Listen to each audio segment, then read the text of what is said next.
Բարև ձեզ հարգելի բարեկամներ, այսօր զրուցակիցս վարչապետի աշտակազմի ղեկավար Արայիկ Հարությունյանն է, պարոն Հարությունյան, բարև ձեզ, բարի գալուս Միացյալ Նահանգներ, բարի գալուս հրավերի համար եթեր, շնորհակալ որ չմերժեցիք մեր հրավերը, նախ ինչ առաքելությամբ ու ինչ ծրագրերով եք եկել Միացյալ Նահանգներ։ Այս այցը վաղուց էր նախատեսված, պարզապես հիմա նաև Հայաստանի համար կարևոր է զարգացումների փուլում հարկ համարեցինք, որ այցելենք Միացյալ Նահանգներ եւ մեր հայրենակիցներին ներկայացնենք իրականում ինչ է տեղի ունենում Հայաստանում։ Իրական բարի շուրջ շատ բան է հիմա ծավալվում, մենք ոչ միանշանակ ժամանակներ ենք ապրում եւ ընտրական process-ները արդեն վաղ, բայց սկսվել են, խմորումներ մենք տեսնում ենք քաղաքական դաշտում, հայտնի եւ անհայտ ուժերը, միավորումները, բոլորը կարծես փորձում են դիրքավորվել, ինչ դիրքերում է քաղաքացիական պայմանագիր կուսակցությունը։ Քաղաքացիական պայմանագիր կուսակցությունը իր դիրքերում է, բայց նախորդ ասածս կիսատ մնաց այն առումով, որ ցանկացանք այցելել եւ ներկայացնել իրական process-ները, որ կան Հայաստանի Հանրապետությունում, որովհետեւ մենք նկատում ենք, որ Միացյալ Նահանգներում շատ մեծ ապատեղեկատվության ալիքներ կան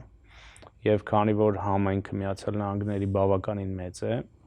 եւ ազգակցական կապեր, ընկերական կապեր Հայաստանում մեծ են, տեսանք, որ այդ ապատեղեկատվությունը միջնորդավորված նաեւ գալիս է Հայաստան եւ հանգեցինք այն եզրակացության, որ այսպիսի այց պետք է մեկ անգամ խոսել եւ ներկայացնել, թե ինչա տեղի ունենում Հայաստանում, իսկ Հայաստանում բավականին լուրջ փոփոխություններ են տեղի ունենում եւ հատկապես օգոստոսի 8-ից սկսած, երբ որ տեղի ունեցավ գագաթաժողովը Վաշինգտոնում նախագահ Թրամփի գլխավորությամբ, ստորագրվեցին համապատասխան փաստաթղթերը եւ հիմա Հայաստանը զարգացման միանշանակ այլ դրական իրավիճակում է գտնվում եւ փուլ է մտել եւ վերջերս էլ նաեւ փոխնախագահ Վենսի այցը եղավ, որը շատ տպավորիչ էր եւ մեր սպասածից արդյունքները շատ ավելի մեծ էին, քան կարող էինք ենթադրել։ Ձեզ համար գնահատական ունեք, դες ասում եք, որ ապատեղեկատվություն կա, որոշ ուժեր աշխատում են ուրիշ կերպ, այլ կերպ ներկայացնելու այս ձեռքբերումները, որն է պատճառը, այսինքն այստեղ ապրելով մարդը մանավանդ Միացյալ Նահանգների բարեկեցությունից օգտվելով, միթե համայնքում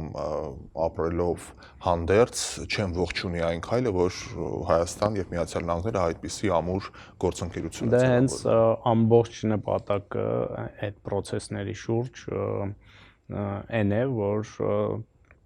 մաքսիմալ փորձեն դրա դրական արդյունքները նսեմացնել։ Դա գալիս է այն պատճառով, որ իրականում այստեղի համայնքը շատ կապված է Հայաստանի հետ եւ հնարավոր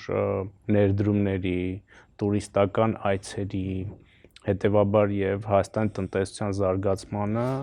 այդ ամբողջ բոլոր ալիքները ուրեմն խփում են վատ առումով եւ այսպիսի հակազդումը պետք է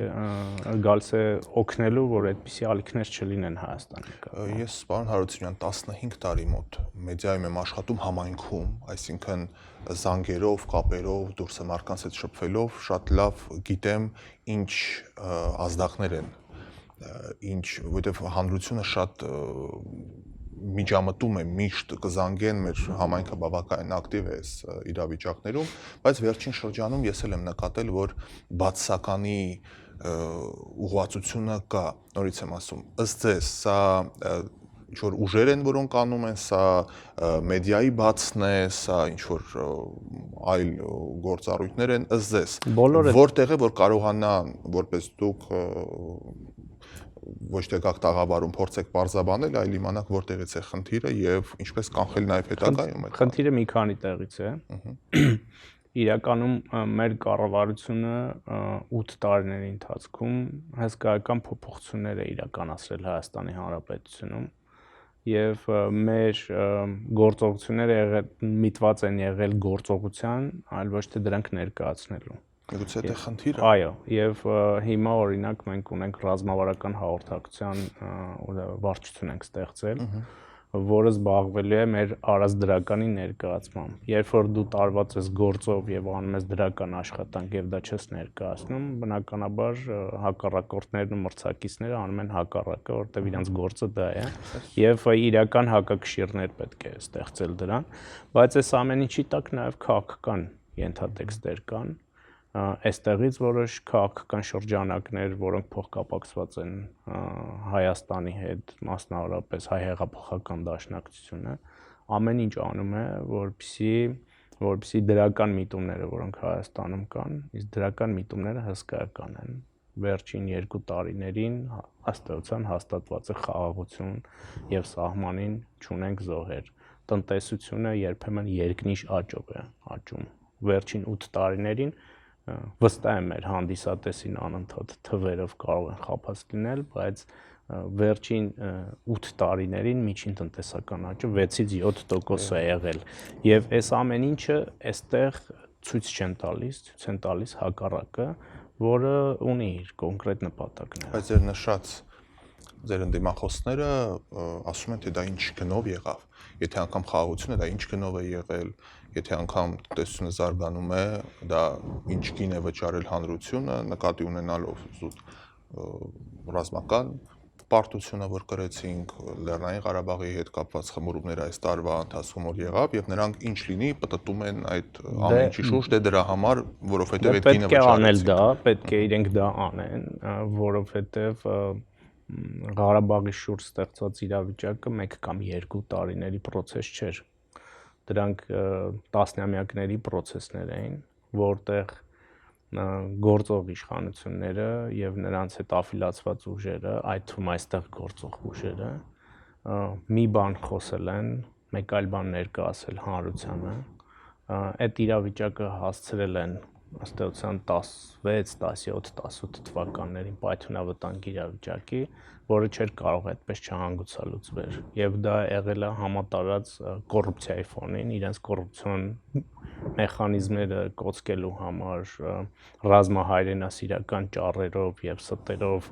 նույն Ղարաբաղի հարցի շուրջ իրավիճակներ են ներկայացրել, որը ստի մի կծիկ էր, որը ինչ որ մի պահի պետք է պայթեր եւ չէր կարող չպայթել, ցավոք սրտի այդպես։ Եվ ստեղծված իրավիճակում այս կառավարությունն էր, որ կարողացավ գտնել երկրի համար, պետության համար ուրեմն լավագույն լուծումներ եղած տարբերակներից եւ այսօր Հայաստանի գոյության հարցը ըստ էության չի քննարկվում։ Իսկ մենք ունեցել ենք իրավիճակներ, երբ որ այդպես այդ հարցը շատ սուր էր կանգնած։ Կարճապետ դրա մասին խոսել էր բազմաթիվ 20 թվականից հետո մենք այդպիսի իրավիճակներ շատ ենք ունեցել եւ նաեւ գործող կառավարության գործողությունների արդյունքում է,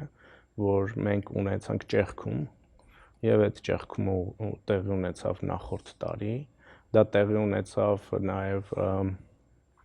Հայաստանի արտաքին քաղաքականության եւ ներքին քաղաքականության տրամաբանության փոփոխությամբ, երբ որ որոշումները կայացվում էին Հայաստան կենտրոնից, Հայաստանի ներսից եւ չէին կայացվում այլ մայրաքաղաքներում։ Սա թույլ տվեց մեզ, որպեսզի մենք բալանսավորված քաղաքականություն իրականացնենք եւ այդ լուծումները գտնենք։ 2026-ը ընտրական տարի է, ես հիշում եմ 21 թվականին ձեր քաղաքական ուժը ասում էր ապագա կա, 26-ին ինչ է ասելու եւ ըստ ձեզ, երբ որ 21-ին ապագա էր ասում, կա մոտավորապես այս իրավիճակն էր այն ապագան, որի մասին խոսվում էր եւ 26-ին որքանով ենք մենք ապագայի ավելի հստակ տեսլական ունենալու։ 21 թվականին մենք այդ կարգախոսով հանդես եկանք եւ 21 թվականի քարոզարշավի ժամանակ նաեւ ծնվեց եւ այսպես ասած մեր հանրության արչեւ մեր կողմից մեր արչեւ դրվեց խաղաղություն հաստատելու օրակարգը եւ ըստ էության մենք այսօր կարող ենք մեր հանրությանն ասել, որ այդ հիմնական օրակարգը, որ մեր արչեւ դրվեց, խաղաղությունը հաստատված է եւ դա իրողություն է եւ դա անշրջելի իրողություն է։ Անշրջելի միայն այն դեպքում, եթե մենք 26 թվականի հունիսի 7-ին ունենանք այնպիսի ընտրություններ, որը թույլ կտա մեզ շարունակել այդ գիծը, որովհետեւ մնացած շատ ընտրությունների դեպքում մենք շատ հստակ վտանգելու ենք դա։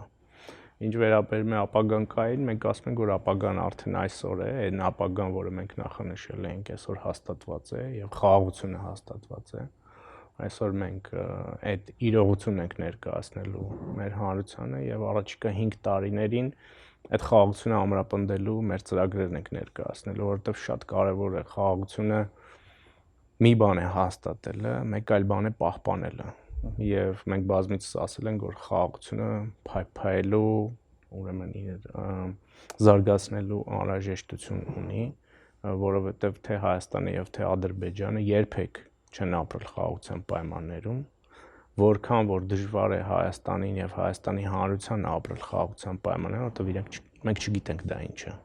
91 թվականից անկախությունից ի վեր մենք ապրել ենք պատերազմի պայմաններում եւ ուրեմն նույնն էլ Ադրբեջանում նույն անվստահությունը, որ մենք ունենք Ադրբեջանի նկատմամբ, այդպիսի անվստահություն կա Հայաստանի նկատմամբ, այսինքն մենք փոխադարձ ով ստացել է ամեն ինչ կամ շատ բան, ինչ ծրագրում էր, նրա զգայականը մի քիչ ուրիշ է, չէ՞, որ կորցրել է, ուրիշ ձև է զգում եւ վտանգները մենք որպես այս պարագայում պարտված կողմ իհարկե մենք ավելի մտավախություններ ունենք, որովհետեւ միջանցներից էին խոսում, զինվելուց էին խոսում, ամեն ինչ խոսում է, ամեն ինչ խոսում են, բայց արևմտյան Ադրբեջան տերմին են օգտագործում։ Գիտեք, երբ որ մի պետություն հաղթում ենք, փորձում են ստանալ առավելագույնը։ Եվ այն պետությունը, որ ունեցել է անհաջողությունը, պետք է փորձի ստեղծված իրավիճակից ստանա առավելագույնը։ Ըստ էության այն վտանգների մասին, որոնք կային 20 թվականից հետո 21 թվականին, դրանք հերթով չեզոքացվում են։ Եվ դրանք չեզոքացվեն, եթե մենք կարողանանք պահպանել այս խաղաղությունը եւ զարգացնել դա։ Եվ գալ ներկայանալ մեր հանրությանը 26 թվականի ընտրություններից խոսեցիք, այն արդյունքներն ենք ցույց տալու, որոնք կան։ Այս տարի առաջին անգամ դիտարկումներից ի վեր Հայաստանում կա Հայաստանի Հանրապետության քաղաքացիների ներգաղթ։ Դա երբեք չի եղել։ Որտեղից է դարքի երկրի, որովհետև մենք ունենք տեղեկություններ, որ որոշակի երկրներից մեզ հայտնի ուղղվածություններ կան մարդկանց սպերելու եւ համապատասխան ուժերին քվեարկելու համար։ Ունեք տեղեկատվություն, որտեղից են այդ մարդիկ գալիս։ Դա ամենամեծ վտանգներից է, որի մասին ես կուզեի խոսել 26 թվականի հունիսին ընթառաջ։ Կան կենտրոններ, որոնք հիբրիդային պատերազմ են վարում Հայաստանի Հանրապետության դեմ, ոչ այս իշխանության, այլ Հայաստանի Հանրապետության դեմ, որի նպատակն է այն ամրապնդումը պետականության, ինքնիշխանության, որ կա, կասկածի տակ դնել։ Եվ պլանավորվում է, այո, որոշ ուժերի կողմից, նաև կան որոշ ուժերի ձեռամբ Հայաստան բերել, ընդ որում պարտադրանքով, ոչ թե կամովի Հայաստանի Հանրապետության քաղաքացիների, կոնկրետ խոսքը Ռուսաստանից եկող քաղաքացիների մասին, որոնք ունեն երկքաղաքացիություն, եւ մենք ուզում ենք խոսել սրա մասին։ Մենք ուզում ենք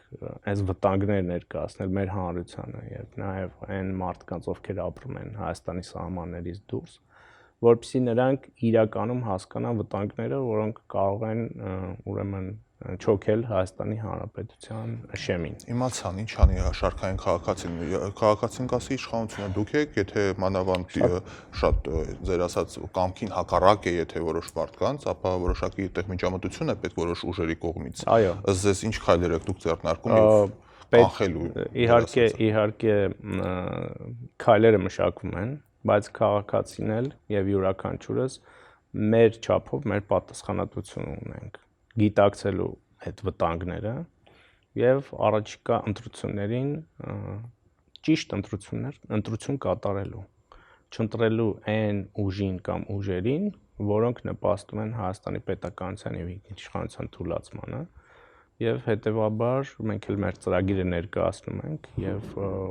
ներկայացնում ենք թե ինչ քայլեր ենք անելու պետականության ամրապնդման ուղղությամբ, պետությունը իր քայլերը կանի։ պետությունը ծրագրեր մշակում է, որպեսզի ինքնիշխանությունը եւ պետականությունը պաշտպանի, որտեղ դա նաեւ կառավարության գործառույթն է,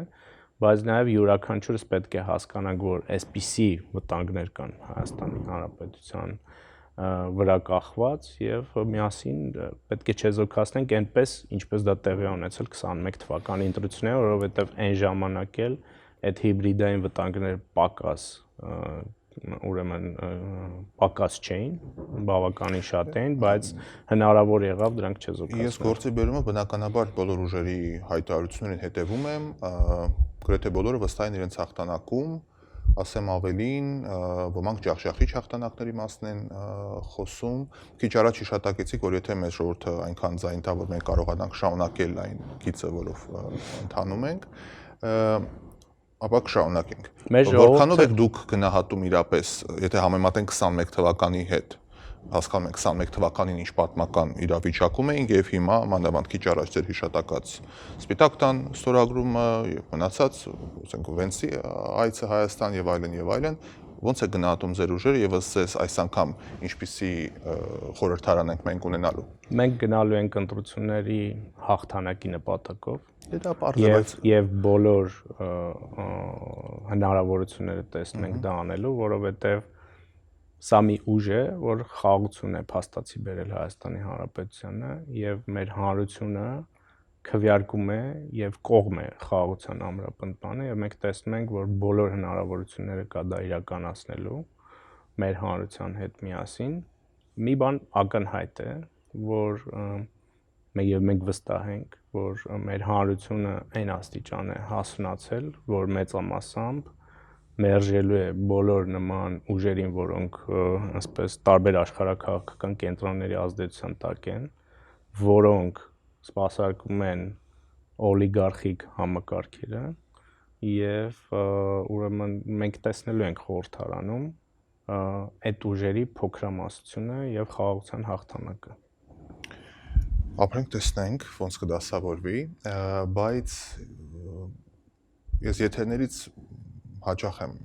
ընտրությունների մասին խոսելիս, այսպեսի մի միտք բարձրաձայնել, կիսվեմ, տեսնեմ ինչքանով դուք կհամաձայնեք եւ ինչ քայլեր կարելի է դրա համար ձեռնարկել, եթե խորհրդարանը ձևավորվի։ Մենք քանի որ ամեն դեպքում գլոբալ ազգ ենք, ինչպես ասում են, շատ լուրջ կենտրոններ կան, համայնքներ կան տարբեր երկրներում, չէ՞ կարծում արդյոք որ խորհրդարանում պետք է սփյուռքի ներկայացուցիչներ նստած լինեն, ներկայացուցիչներ, ովքեր կբարձրաձայնեն այս կամ այն հարցերը, քանի որ գիտեմ փոփոխություններ եք նախատեսում նաև սահմանադրության մեջ եւ այլն, որևէ ձևով հնարավոր է այդ հարցը դիտարկել, որպեսզի 1, 2, 3, 4 ինչ որ մի փոքրաթիվ ներկայացուցիչներ լինեն։ Այդպեսի հարց չի քննարկվում իրականում, բայց ես ուզում եմ մեր հայրենակիցներին ասեմ, որ յուրաքանչյուրի վերջնանպատակը պետք է լինի Հայաստանի Հանրապետությունը։ Եվ Հայաստանի Հանրապետությունը պետք է լինի հայկական իրականության եւ հայերի մի հավաքատեղին, որտեղ եթե իրենք այդ պետության հետ ունեն նպատակներ եւ քաղաքական նպատակներ, ապա այդ ընտրությունը պետք է կատարվի Հայաստանի Հանրապետությունում, առաջադրումները պետք է լինեն այնտեղ, բայց ձևաչափեր կարող են քննարկել, եթե այդպիսի առաջարկներ լինեն, բայց խորհրդարանում ներկայացվածությունը նաև աշխարհաքաղաքական զարգացումների, այս աշխարհի բացվածության, այս մեդիա զարգացումների պարագայում մենք կարծում ենք, որ այդտեղ որոշակի վտանգներ էլ կան, օտար ազդեցությունների եւ մենք հիմա այդպիսի վտանգ տեսնում ենք։ Հիմա քաղաքական ուժերից մեկը, Ուժեղ Հայաստանը, այդպիսի մի գաղափար է առաջ քաշում, որտեղ Ռուսաստանում եւ այլ երկրներում տնտեսական լուրջ ազդեցություններ հիմնականում կարողություններ ունեցող մի քաղաքացու, տվյալ դեպքում Սամվել Կարապետյանին, ներկայացնում են որպես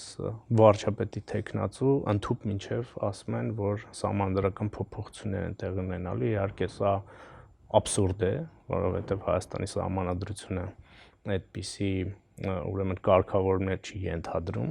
եւ հետեւաբար նա չի կարող լինել Հայաստանի Հանրապետությունում վարչապետի տեխնացու, բայց սա հենց այդպիսի վտանգներից է,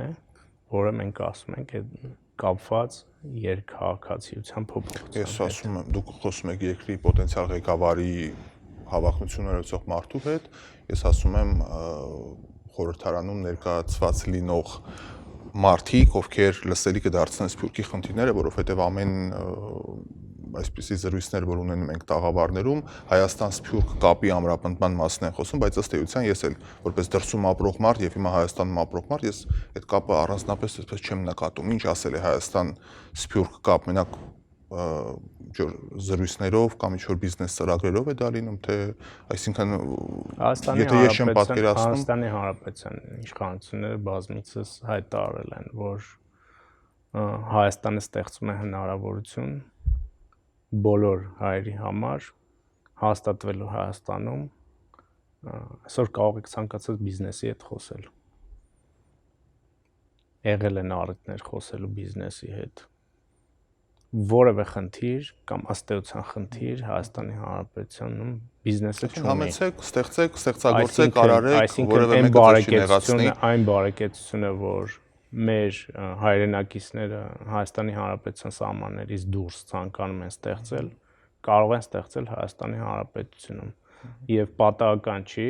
որ այս ինֆորմացիոն նեգատիվից հետո շատ-շատեր ովքեր այցելում են Հայաստան, միանգամայն ուրիշ Հայաստան են տեսնում, ապահով, անվտանգ, այսօր Հայաստանի Հանրապետությունը ապահովությամբ եւ անվտանգությամբ ամենաբարձր ռեյտինգներում է։ Եվ դա փաստ է, որովհետեւ այսօր եթե վերցնենք Լոս Անջելեսը, Վաշինգտոնը, Փարիզը,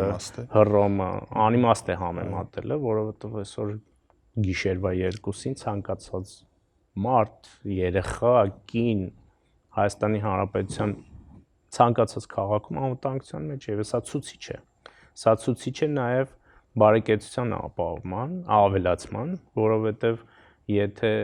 բարեկեցությունը չի ավելանում, հանցագործությունն է զուգահեռ ավելանում։ Բայց այնպես չի, որ օրինակ 10 տարի առաջ այդպես չէր, այսինքն ապահովության առումով Լոս Անջելեսի հետ մենք հաստատ չենք համեմատվի։ Այստեղ երեկոյան 8-ին 8:30 արդեն խնդիրներ կարող են լինել, մանավանդ որոշակի թաղամասերում ամեն դեպքում ես հասկանում եմ, իմաստ է խոսում անկասկած։ Դա զարգանում է եւ վստահաբար 10 տարի առաջ այդպես չէր։ Այո, հաստատ։ Եկեք այսպես հոգևոր դասին ձեր թույլտվությամբ մոտենանք, որովհետև նաև հետարքիր զարգացումներ են նաև այնտեղ տեղի ունենում, իշխանությունները հրապարակային ամենայն հայոց կաթողիկոսին աշխարհի կանոնով են դիմում, ասում են վեհարանը վեհին, պետք է մայրաթորը ազատագրեն, որոշակի քայլեր են տեղի ունենում, ամեն կիրակի պատարակների մասնակցությունը վարչապետի ներկայությամբ լայն հրապարակում եւ արձագանք է գտնում հանրության շրջանակներում, մինչև երբ է այս ամեն ինչը շարունակվելու եւ ինչ զարգացումներ են ունենալու, թե պարզապես որտեղ մենք եթե համեմատենք մի փոքր մեղմվել է այդ սրությունը կարծես։ Ըստ ձեզ ինչքան է շարունակվելու։ Չի մեղմվել եւ եկեղեցու հարցը եւ եկեղեցական վերնախավի հարցը նույնպես կոմունիկացիայի նպատակներից մեկն է, որովհետեւ երբ որ մենք հիբրիդային վտանգների մասին ենք խոսում, մենք այստեղ չենք կարող խուսափել եկեղեցական վերնախավի մասին խոսելուց։ Այդ թվում նաև ներկայում կաթողիկոսի աթոռը զբաղեցնող Կտրիչ Ներսիսյանից, որովհետև հատկապես հեղափոխությունից հետո ըստ էության նա այս կառույցը վերածել է Հայաստանի Հանրապետության դեմ դիմադրության օջախի։ Մի օրինակ կարող եմ ձեզ բերել, ինչպես եք դուք պատկերացնում մի իրավիճակ, երբ որ ուրեմն որևէ կրոնական կառույց, տվյալ դեպքում Հայ Առաքելական եկեղեցին 20 թվականի պատերազմից հետո վեր է կենում եւ պահանջում է կառավարության հրաժարականը։ Ենթադրենք սա ինչ որ ձև պատկերացրեցինք։ Կաթողիկոսով, բոլոր հոգևորականներով, եկեղեցիներում քարոզներով քարոզում են կառավարության դեմ, այն կառավարության, որին ընտրել է ժողովուրդը։ Լավ, ենթադրենք սա ֆիքսեցինք, որ նման հնարավորություն կա եւ իրենք իրավունք ունեն մասնակցելու քաղաքական կյանքին։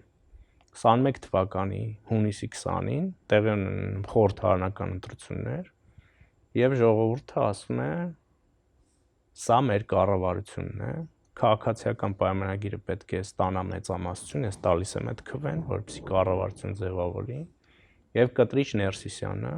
վեր է կենում եւ ասում է հրաժարականի պահանջս մնում է օրակարգում։ Սա ինչպես պետք է մենք մեկնաբանենք եւ արդյոք այստեղ պետությունը համապատասխան քայլեր չպետք է ձեռնարկի, բայց սա ամբողջը չէ։ Բայց երբ սկսեց ձեռնարկել 21-ից հետո շատ տարիներ անցան, եթե անընդհատ լարվածությունը եկեղեցական վերնախավի հետ եղել է, բայց սա ամենը չէ։ Սրան գալիս է գումարվելու նաև եկեղեցական վերնախավի այլասերվածությունը եւ օրինակները արդեն ակներև են։ Եվ եթե մենք ուզում ենք կառուցել իրական Հայաստան, որտեղ հոգևորը շատ կարևոր դերակատարում ունի, չի կարող հայ առաքելական եկեղեցին, որը միավորում է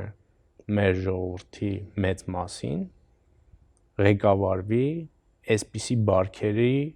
ուրեմն բարքեր կրող մարդկանցով։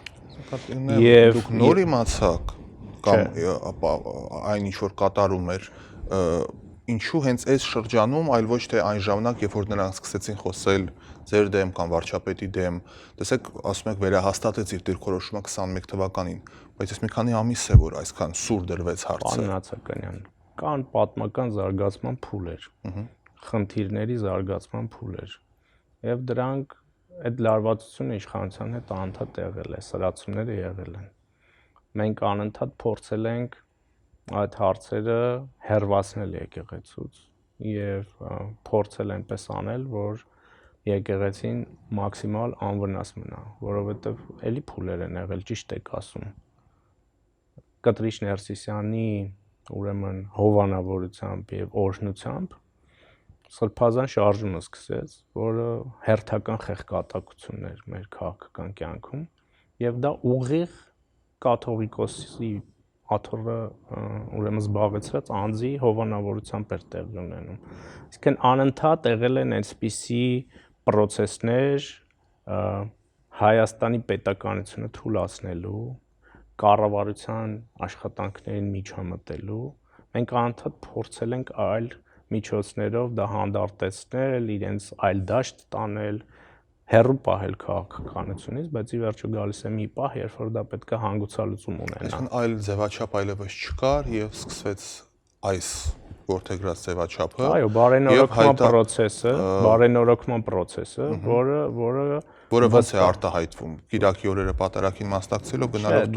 դա էլի ինքը process է, ինքը պետք է որոշակի կումուլատիվ էֆեկտով եփվի, հասունանա եւ կարծում եմ, որ նաեւ ընտրությունները դրան կնպաստեն։ Ընտրությունների արդյունքները։ Միանշանակ, որովհետեւ հանրությունը այդ ընտրությամբ նաեւ իր վերաբերմունքը այդ process-ներին պետք է հայտնի։ Մանդատը նախորդ անգամ պողպատե էր, այս անգամ ինչպեսին պետք է լինի։ Պողպատե մանդատը զգալի կերպով օգտագործվել է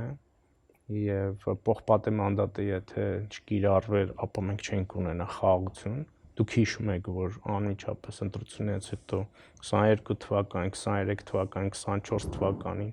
ուժեր, որոնք ղեկավարում են տարբեր աշխարհակաղակական կենտրոններից, փորձել են մաքսիմալ ապակայունացնել երկիրը, բայց պողպատե մանդատի շնորհիվ է, որ մենք կարողացել ենք պահպանել մեր պետականությունը, ինքնիշխանությունը, այդ պողպատե մանդատով ենք մենք պահպանելու պետականությունը եւ իշխանությունը նաեւ 26 թվականին։ Աշխարհակաղակական կենտրոններ, որ ասում եք, ինչպես է ստացվում, որ հիմնականում այդ կենտրոնները ասելիս նկատի ունենք Ռուսաստան եւ Մերձավոր Արևելյան մեկ երկիր։ Ինչու այսքան տարի էլի աշխատելով լուսաբանելով չեմ տեսել, որ ասեն, այ ամերիկյան ուժերը եկան եւ փորձեցին մարիոնետկայի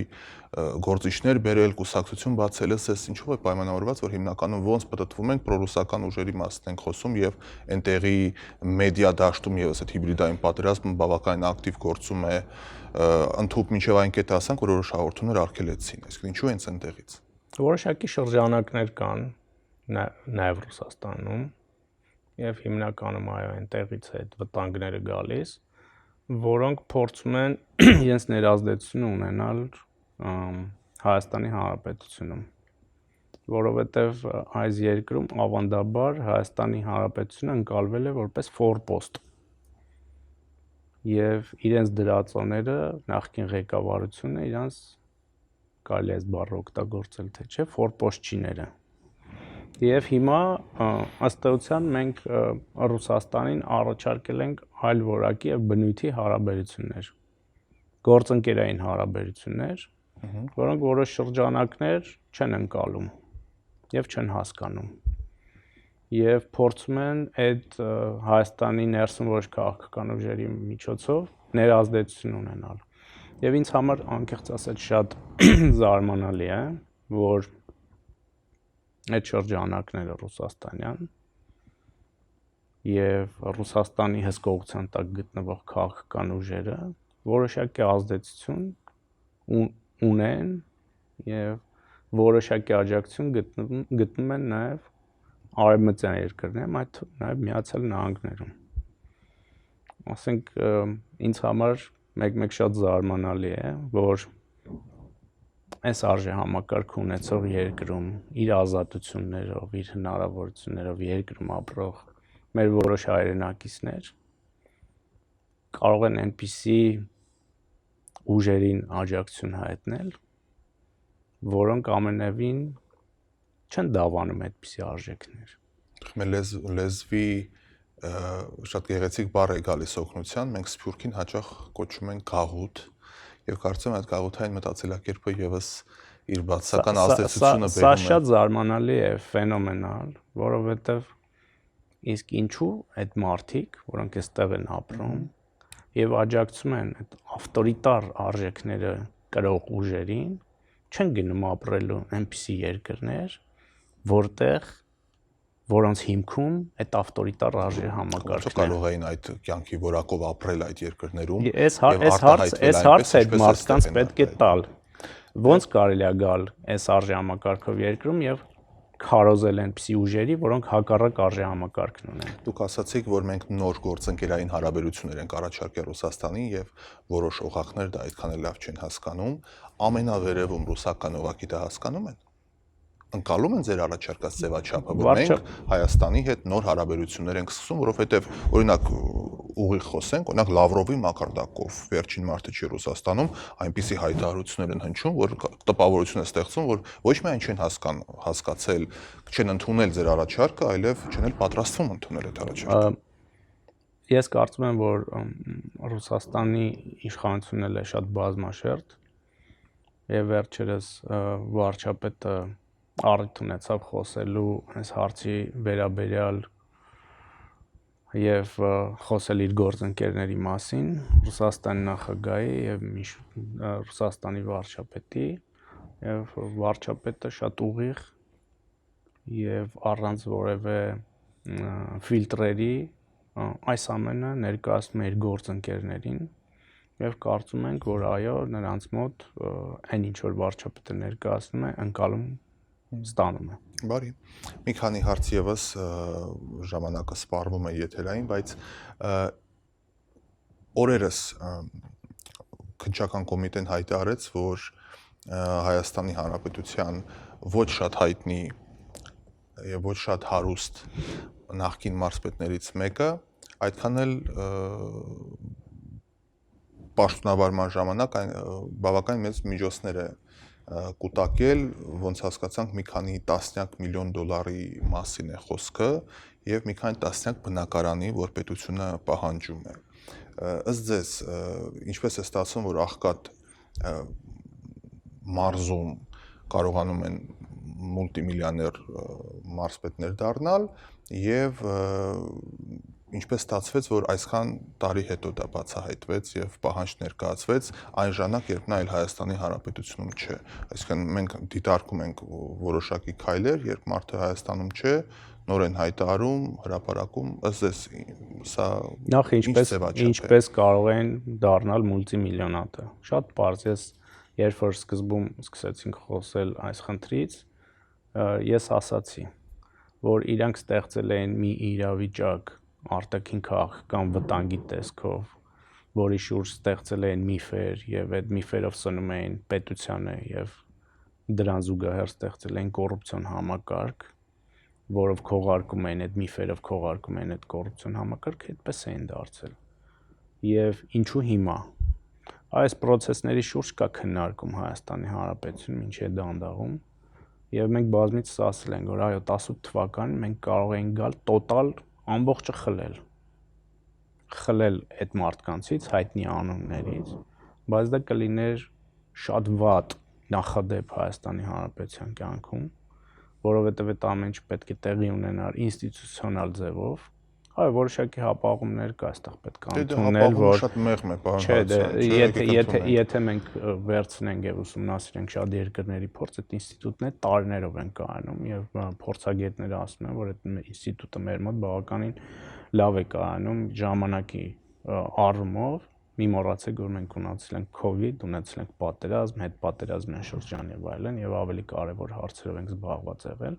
բայց այս process-ը արդեն ռելսերի վրա է դրված, շատ լուրջ ռելսերի, եւ ես կարծում եմ, որ ինստիտուցիոնալ մակարդակով այդ ամենը հետ կգա, իսկ որ հետ է գալիս, դա միանշանակ է, վարչապետը ամեն օր տասնյակ միլիոնների, հարյուրավոր միլիոնների եւ միլիարդների մասին հրապարակումներ է անում հետ բերվող գույքի, ուրեմն մասնաբաժինների հատիկ առ հատիկ խորագրիներ կան։ Հիմա զրույցը կցանկանայի ավարտել հետեւյալ հարցով 18 թվականից իշխանության մեջ եք, ըստ ձեզ որն էր ձեր եւ ձեր իշխանության մեծագույն սխալը եւ ինչ դասեր եք քաղել այդ սխալից։ Մեծագույն սխալը թերևս արտաքին քաղաքականության հետ կապված որոշ որոշումների կայացումներ եւ համարձակությունը նման որոշումների կայացման, բայց եթե նաեւ այդ որոշումների շուրջ մտածում ենք եւ նայում ենք հետ, կարծում ենք, որ այն իրավիճակներում այլ որոշումներ դժվար էր կայացնել եւ չէին կայացվի։ Շնորհակալ եմ զրույցի համար։ Շնորհակալություն։ Բարեկամներ, այսօրվա համար այսքանը, կհանդիպենք։